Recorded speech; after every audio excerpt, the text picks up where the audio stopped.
welcome to Queer Games Heck Yeah for today. I'm Luke, I'm a game dev. I love gay games. That's why we're here, where we just, go through these little gems that we find on Itch or people send to me, and we just play through them and we look at what makes them tick and hopefully learn something or feel something. But we don't want to be too hard on the games. Like, most of them are just solo devs with something to say, which, I mean, I know I just dismissed that as like, let's not to be too hard on it, but actually that's kind of like, is there anything better than just a person making art and then the rest of us just getting to experience that art? Unfiltered, as it were. Well, lightly filtered, because I guess the art is the filter. Yeah, how are you all? I'm a bit flat today, which is exactly why I thought it's a good time to play a game, because I need a bit of a pick me up. Because I started work on a new game this week and it hasn't gone that well. So, it's so early. Like, I guess that's part of the problem. So, is this idea that I've been like thinking about for like 4 or 5 years that I've just been like toying around and kicking around in my head, and I was finally like, let's do it, let's make it. And so that's what I'm doing. But when it's in your head, it's perfect. But as soon as you start to make it, it's not perfect. And I think that can be really, really, um, that can be a shock in a way. And then it's sort of, you start to not just doubt the idea, but then you start to doubt why you're doubting. Because it's like, oh, am I a perfectionist here? Or do I have like fear of failure? Or am I just procrastinating? Which is like maybe because of perfectionism or whatever. But then you're like, but you never make anything perfect anyway, so why are you a perfectionist? Because if you're a perfectionist and you're delivering perfection, like a James Cameron or something, then maybe, but you're always making like a 6 out of 10. So why are you even like, why spend so long on this thing? Just do your best and enjoy it. Because I think you've got to enjoy the process a bit. But yeah, so anyway, I started it, but I'm not loving it. And the other thing about it is that it's so far away. Like, it's a year to go before there's anything to show people, because it's such a big undertaking. And so I'm just at the start of rolling this boulder up a hill or pushing this boulder up a hill. And so part of me is just like, I was hoping to come into it with good energy, because I did, like, day one, I was like, I'm ready to go. Like, after all this time, I'm ready to go. But within like 36 hours, it just like hit me in the face with like a truck. There you go, that's where I'm at. Come back to me in a year when I've got something to show. But we're not going to take it out on today's game, which is Stillwater. I don't know much about these games, so have I already said the thing about surprise content? If you don't like surprise content, look away. But other than that, I think we should get going. The last game we did was in French, and this time around I thought I'd make it a bit easier for myself. So I've gone back to basics. It's like a gay visual novel, I think. What's Break Room? Already I'm intrigued. Now playing Joshua. Oh, it's the song, and right, that's clever. Like a little built-in. It's a work of fiction, and a resemblance to any real people is purely coincidental. What a pity. I would love to make a game. I always think of it as like a trash game. I always love to make like a trash game that is just like slagging off people left, right, and center, and just kind of like just like slapping people around kind of thing.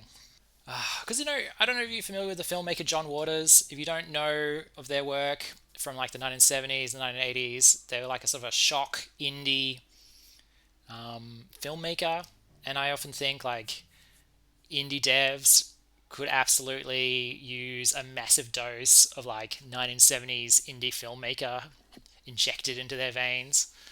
I'd love to make like a polyester type game. If you should watch Polyester. Caretaker, I'm sorry, but I can't stay here anymore, Nina. I feel like I'm going crazy. Come down if we can just talk it out. So many strange things keep happening one after another. What fabulous art. Already, I'm impressed. Every day there is this hecking dripping sound. I thought it was just something leaking at first, but I check every faucet, every ceiling, everything, and still, drip, drip, drip. I can still hear it everywhere, constantly echoing in my ears. Please, listen to me.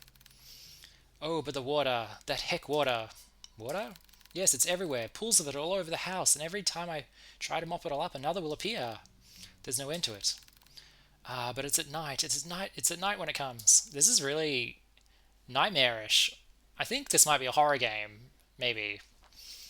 What are you talking about? Or like some sort of X-Files mystery.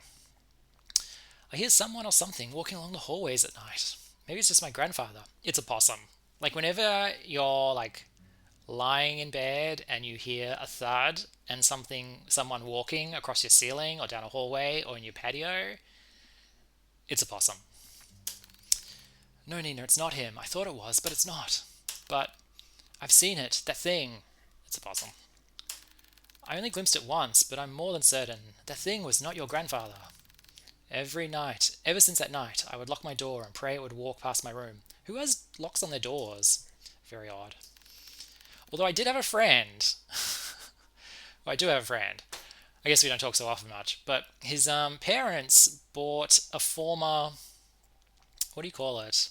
Like a former school, and they moved in to renovate it. It was like halfway between like a boarding house sort of asylum kind of thing, and it had like 16 rooms sort of thing, and they bought it as a dilapidated mansion to fix it up and then on sell it, and so they moved the family in, and they were renovating it wing by wing or like room by room, and so the family would be in like one corner while they fix another part, then they'd move into that and that. And the rooms, because it was a school for where kids stayed or lived who had problems, I think, and all the rooms had locks on the doors, and on the inside there were scratches on the doors. Yeah, I guess those places are real. I've seen them with my own eyes. Sometimes I hear them randomly. Their steps are erratic and faint, but I can still hear them. Just this steady pace up and down the halls. I meant it when I said there is something wicked going on in this house. Caretaker doesn't even get a name. Like, think of all the thing this caretaker has been through, and they don't even get a name. That can't be true. I know this is a lot, but you have to believe me. Something terrible is lurking in this house. I don't know what it is, but please, as soon as you get back, take your grandfather and just leave this place. Leave? I can't just leave everything behind. We have nowhere else to go. Nina's a renter. Please, Nina, this place is not safe. The rumors, they're true. The curse is real. My family is not cursed? I have to actually say this to most of the people I date. But Nina, at this rate, you and your family will... Enough! A pause. Cold and sharp tenseness. Tenseness? Strains the call as both women, exhausted and stressed beyond comfort, try to stifle their growing frustrations towards one another. Now, my number one rule with visual novels is you could cut out half the words. And I think that really becomes apparent when you read them out loud, because they're not made to be read aloud. Like streaming someone else's game is a tiny use case for the game. So it's really unfair for me to say it's got too many words, because if you're reading it, it's got just the right amount of words, I would say. But reading it out, I'm just like, could cut that line, could have cut that line, could have cut that line.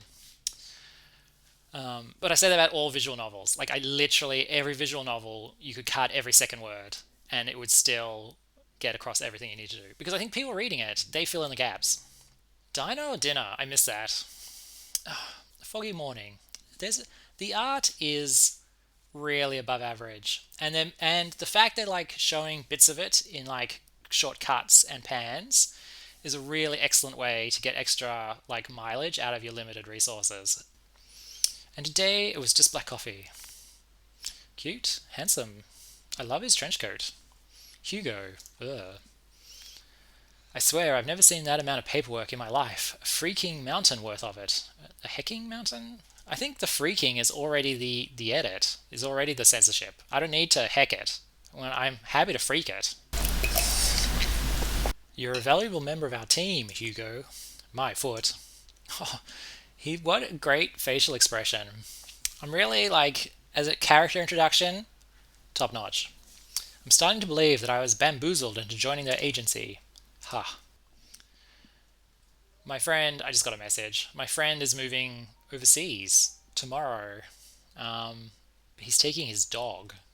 It's really hard to get dogs in and out of Australia because, we've got a really. It's kind of like you hear horror stories about how hard it is to get dogs, pets, cats, and dogs into and out of Australia. But, like, I think Australians are just kind of like, Oh well, sorry.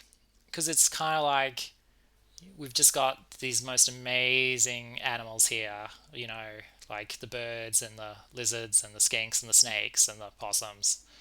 And it's like we don't do enough to protect them, but like keep trying to like restrict the flow of like rabies and that is one of the few things we do. And so like there's not much sympathy. But then my friend is going through it. He's trying to get a dog out of the country. And you've got to get all these vaccinations and you've got to put in all these forms, but you've got to put a form with the airplane that's valid, but the vet will only give it to you in a short window. So he's got like 72 hours before the flight. He's got like a 12-hour window to get all the documentation in. So he's stressing. But he shouldn't have got a dog. That's what I said at the time. No one listens to old Luke, but people don't want solutions, they just want a sympathetic ear. So you've come to the wrong place there. Hugo Laurent, age 30, takes a good look at his cup of joe and chugs it all in one sitting. He then continues to grumble to himself about last night's grueling work at the office. Even in a quaint little town like this, I can't even run from my feet.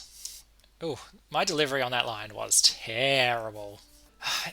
This is another thing about visual novels is they're not really games a lot of the time. Like, I don't think all I've done is hit enter now for like the last 10, 15 minutes. Like, I literally haven't had to do there's no game. Sounds rough. Mind if I join? Kuya. Oh, Suya? See, they've spelled it out phonetically, but that doesn't help me at all because I can't read phonetics. Kuya, Suya. What is that? Like, Kuya? If that wasn't there, if the little bit wasn't at the bottom, how would I mispronounce it? I'd say Kuya, but people might say Kuya.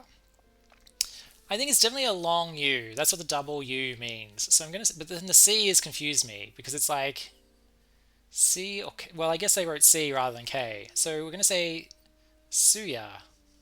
No, that doesn't sound right because we're gonna say Kuya. An annoyingly familiar voice interrupts his train of thought. He slowly looks up to see the one responsible, although reluctantly. I'm already sensing a little bit of energy between these two. Good morning, Hugo. Oh, and they're blinking. Sign of quality in a visual novel is when the characters blink. It's a low bar. I love the fashion style. We played a game a year ago where they're in Paris in the 1950s. I don't remember the name. Something to do about a trumpet. He was a trumpet player. No, he was an artist, but he goes out with a trumpet player. And one thing that struck me about that game was even though it was the 1950s, they were still quite fashionably dressed. So they were 1950s clothing styles, but they were just slightly edited to be very, 2020, early, like 21st century. And it looked really schmick. And here again, I'm like, once again, this could almost be, like like I'm not going to say 1950s again, but the fit and the cut is very modern. Like I would wear that trench coat. I would wear the wide collar. I love that denim jacket thing. The high-waisted pants are in at the moment.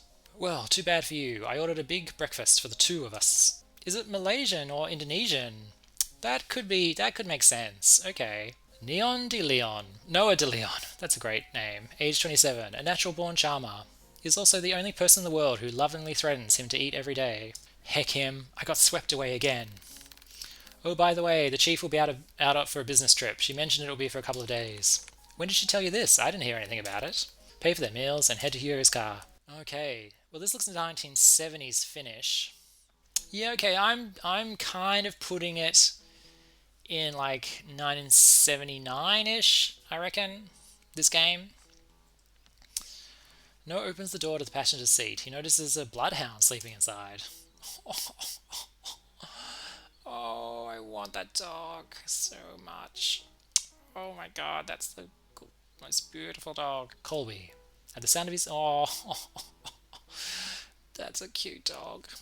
God, the game dev. When the art for this went in the game, you just know the people making it were like, we've got a winner on our hands. At the sound of his name, his heavy-lidded eyes slowly peek to see who calls for him. It is his one and only partner, his human. As if finally realizing who he is or where he is, the old bloodhound stirs up from his sleep, pounds at Hugo, and proceeds to wag his tail uncontrollably. Oh, look how cheerful everyone is. The art style is really great. The best visual novels, I think, cross the line into graphic novels a bit. And this is definitely mixing it. And I think part of the definition of that is it mixes it up. It's not just like character comes on, talk, character leaves, another character comes on and talks, character leaves. I think a good visual novel, it pans, it zooms in, the characters kind of switch, you have little pop-out portraits, you have things pop up here and down there, and this game's doing it. I guess, do you think they like mock this up in 3D and then trace over it? It almost looks too cool to be mocked up in 3D. I just think it's really good art. So we've only got like half an hour with these games, but that's really unfair on games that are like long games because you barely get out of the prologue. You know what I mean? And I'm kind of worried that that's what's going to happen here. But we'll get through as much as we can. But just keep in mind, you can play this game anytime you want. It's on Itch, and the longer they are, the better in a way. Like if we don't do it justice here, that's almost a sign that you should go and actually play it because it probably means there's a lot more depth to it. Before Hugo could continue to give deserved head pats, he notices someone. So the rider is also in love with the dog. Are you alright, miss? I need your help. That's awesome as well. Now, I have noticed in a few visual novels the characters have like pink eyes or purple eyes, and I was just like, does it mean something like, when you're watching a Bollywood film and it rains, it's like a metaphor for something. When the character has like pink red eyes in a visual novels, does that mean something? Maybe they're maybe they're touched by the supernatural. How can we help, Miss Nina? Oh, fabulous art. For just a moment, Nina appears a bit more lax, more hopeful, maybe even relieved with this warm welcome. However, once again, she tenses up. The guilt and shame come rushing back to her, visible by the Oh, terrible. The guilt and shame. This is the other reason we can only do half an hour, is because I get brain tired or tongue tired. Well.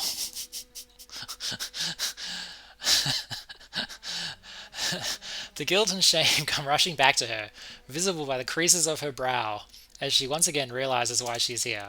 If only I knew who Louis was. Louis? Louis. She lets her. I'm not doing French anymore. We did it once, last video.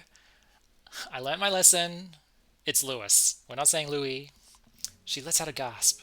Her hands shot out to cover her mouth, realizing she had said too much so carelessly. As she hands over the letter, Hugo notices her hands slightly shaking. Nina is still avoiding his gaze, but she knows she is trying in earnest. But before he could reach out, his hand, he senses it. A faint shift in the room, unnoticeable to the others, but all too glaringly clear to him. There is something very wrong with this letter. That doesn't look like a normal paper cut to me. Let me get you a band-aid. It's fine, Noah. I don't need one. But really, it's fine. It doesn't even hurt that much. Noah takes one good look at him. Yes. For it to reach all the way out here with just a letter alone is truly terrifying. At first, it looks like any other normal written message. A person named Lewis is asking for the other, Henry, to come meet him by the lake at midnight. Needing to share something important with him. Oh. However, what's eerily striking about this is not the letter itself. Appearing at the bottom of the page, a message is scrawled, unlike the rest, stands visibly out to Hugo. A message that shouldn't be there. Remember our promise, Henry. Our first choice. 35 minutes into the game. I did talk at the start, and I have been reading very slow. Well, it would be churlish of us to reject the case after coming so far. But once again, we're over a half hour. But I do want to try and get to some of the meat of the game as quickly as possible, just a little bit, because I feel like once again we're not doing it justice. Let's get to the house. Car. Oh, we're in the car. Okay. They're a cute couple. But I can't shake this feeling that she's hiding something. She's dead. No, they're dead. No, they're all dead. No, they're on the moon. No, this is a simulation in the year 5000. And one of them is just like role-playing. Mortimer Estate, 6 p.m. This is looking very Northern California to me. Oh, look at the size of it. It's almost too surreal. Come on, she's waiting for us. A sudden sharp pain weighs heavily on Hugo's chest. Grasping tightly at his coat, he begins to gasp for air. His vision hazes. Wow. As he leans close to the car, trying desperately to ground himself. Like a fish drawn out of the sea, he desperately heaves. The air in his lungs escaping too quickly. Is it the house? No, something far more sinister. He feels it. Someone is watching him. A piercing gaze fixed on him, like leering at a bug and waiting to strike. We'll be together soon, Henry. I haven't been quite honest with you, detective. You're all dead. You died 60 years ago, and this is all just a dream for you. No. Just like before, as if carefully choosing her next words, she decides that in this situation, words are not enough. You'll see for ourselves what I mean. And with that, Nina enters the house, leaving the three to follow behind. Hugo is about to enter through the foyer. Gosh, the suspense is quite thrilling. When he feels a tug on his arm. Don't forget what I told you. If something happens, let me know right away. You'll be the first to know. And with that, Noah releases his grip on Hugo. They proceed to head in, not knowing what awaits them beyond the door. Maybe we'll go for like one more minute.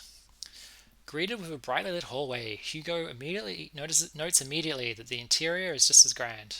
Adorned with floral accents and antique furnishings, the house itself exudes the word elegance. Sometimes, things that are more expensive are worse. A classic and rustic charm with the walls and flooring is made from the finest wood. Hugo couldn't help but gape when he walked in. However, he notices something even more distinct than the splendor. Behind the yeah, you thought I was going to say splendor, but no, I said splendor. Behind the seemingly perfect veneer, an unsettling air wreathes throughout the house. It's very florid in a good way. Like I like it when they reach for good words, but like not obtuse words. It's just at the right level, leaving no room for doubt that the inside is far more terrifying than the outside. Please come this way. However, as they approach closer, Grandfather, we have guests. Sitting on the armchair is a very young man, not much older than Hugo or Noah, and cute as well. He's dressed. Would you go out with someone with glowing green eyes? Not a deal breaker for me. Not a deal breaker. Look at this pan. What a luxurious pan this is. He is dressed modestly and shares none of the imposing presence of the manor. No, rather, such luxury does not even remotely reflect on the man before them at all. It's as if the flow of time has stopped only for him. Grandpa, these are the people I spoke of. This is Detective Laurent and his two assistants, Colby and Noah. They're going to help us. Before leaving, Hugo takes one last look at the young man. There is an all too familiar air about Henry Mortimer. His eyes, they're similar to his own. Whatever he must be longing for, Hugo knows it will never end well. Wow. Okay, let's pause it there. How good was that final couple of reveals? Well, that was Stillwater. Just the first tiny little fraction. Like, we only just got to really out of the little prologue and into the start of the game, I reckon. And there was a lot. There's a lot of meat left to come. So that was really interesting. That was so solid. That was like tick, tick, tick, tick, tick. The art was great. The characters were great. The questions were being doled out at regular intervals, and the answers were also being doled out at regular intervals, so it was really good pacing. The guys were very cute, and also there was kind of like a really comfortable kind of like gayness to this game that I really, really appreciated. Alright, thank you for joining me here, and I'll see you next time. Bye.